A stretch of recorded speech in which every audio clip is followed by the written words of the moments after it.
अस्सलाम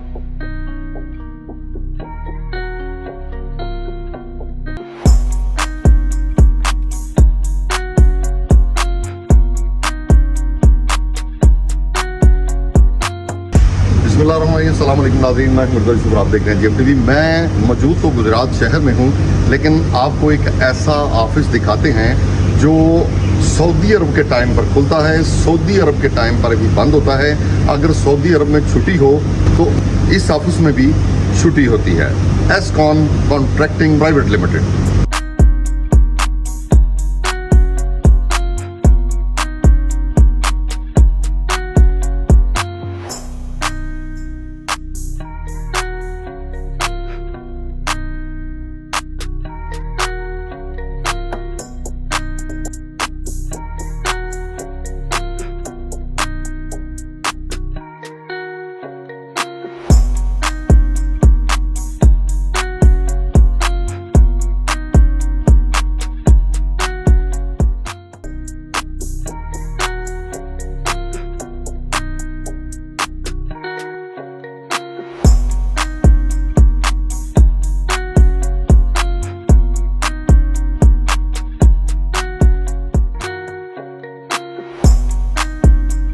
के जो चीफ एग्जीक्यूटिव हैं चौधरी आसफ महमूद दूध, जाना पहचाना नाम है, उनसे पूछते हैं ये एसकॉन क्या है। बिस्मिल्लाहिर्रहमानिर्रहीम। मिर्ज़ा साहब स्पेशल आए हैं, ये इनका थैंक यू कि आपस में ने चकल गया है, ये पुराने दोस्त हैं मेरे। तो ऐसा है जी, ये एसकॉन के बारे में पूछ रहे थे। असल में एसकॉन काम ये हम सऊदीया में सऊदी इलेक्ट्रिक कंपनी का कंट्रैक्टर है मेन, जद्दा, तैफ एंड मक्का। वहाँ पे हमारे पास तकरीबन 500 एम्प्लॉय तकरीबन काम करता है। इधर ये पाकिस्तान में ऑफिस सामने है, क्योंकि आजकल ऑनलाइन का दौर है और जदीद विजन है, तो हमने इधर ये ऑफिस बनाया हुआ है। तो इसकी जितनी भी टाइमिंग है वो सऊदी टाइम के मुताबिक है, उसी टाइम पे ये ओपन होता है, उसी टाइम पे ये खुलता है।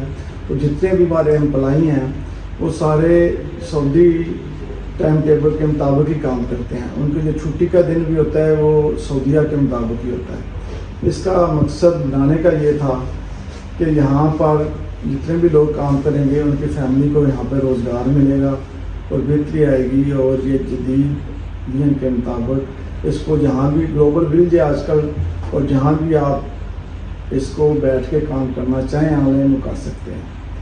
तो इससे बड़ी बेहतरी आई है जी, हम यहाँ पर बैठे हुए सारे काम बाहर के इंटरनेशनल जितने हमारे बिजनेस हैं वो सारे काम हम देखते हैं। आसफ साहब, ये बताइएगा कि ज़िला गुजरात में, शहर गुजरात में आप रहते हैं, और इसका पाकिस्तानियों को क्या फ़ायदा, और खुसूसन ज़िला गुजरात, शहर गुजरात के किन बच्चों को, जो नौजवान हैं, जो हुनर रखते हैं, वो कौन कौन से बच्चे ऐसे होते हैं, कौन सा, क्या वो पढ़े लिखे, जैसे ये टंकियाँ लगा कर जाते हैं, तो आपने भी देखा होगा कि सैकड़ों बच्चे जो हैं वो समंदर के अंदर ही डूब जाते हैं और उनकी लाशें पाकिस्तान आती हैं। आप क्या ऐसा विजन देना चाहते हैं जिसमें नौजवान कुछ क्या ऐसा सीखें कि उनको जॉब मिल सके और इज्जत से वो अपनी रोटी कमा सकें और डंकी ना लगाएं? ऐसे है जी कि हमारी तो कोशिश है कि ज़्यादा से ज़्यादा पाकिस्तानी जाएँ, लेकिन जो सऊदी रूल्स हैं उनके मुताबिक हम एम्प्लॉई जो हैं सारे पाकिस्तानी रख नहीं सकते। लेकिन इसके बावजूद हमारी कोशिश होती है कि इधर से जाएँ, दूसरे ममालिक से भी हमें अपने कंपनी में एम्प्लॉई लेके आना पड़ते हैं। तो ऐसा है कि जितने भी नौजवान हैं उनके लिए मेरा प्रोग्राम है, और स्पेशली जो मेरे बड़े भाई हैं शफकत साहब, उन्होंने अभी भी गवर्नमेंट ऑफ सऊदीया को थ्रू एम्बेसडर ऑफ सऊदीया ये लेटर भी लिखा है कि आप इनको टेक्निकल एजुकेशन दें, सर्टिफाइड इनके पास डिप्लोमे हों, तो इनका पूरी दुनिया में बड़ा डंकी लगाने के इनको जॉब दें। तो इस सिलसिले में भी ये काफ़ी हमने उधर कोशिश की है।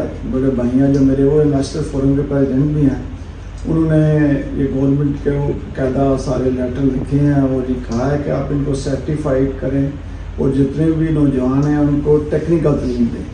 तो हम इधर से एम्प्लॉय लेके जाते हैं नहीं सिर्फ अपने लिए, और हम कोशिश करते हैं कि जो टेक्निकल एजुकेशन है, अभी हमारे पास जो वीज़ा एम्प्लॉइज़ आए हुए हैं वो 3 साल स्वीडिश का जो डिप्लोमा है इलेक्ट्रिकल का, उसका वीज़ा है। तो अगर सारे नौजवान टेक्निकल तालीम हासिल करें तो इजीली उनको पूरी दुनिया में जॉब मिल सकती है। اور اس طرح یہ جو ڈنکی لگا کے جاتے ہیں اس سسٹم سے انہیں بچا جا سکتا ہے. تو یہ گورنمنٹ کو بھی پورا اس میں کردار ادا کرنا چاہیے.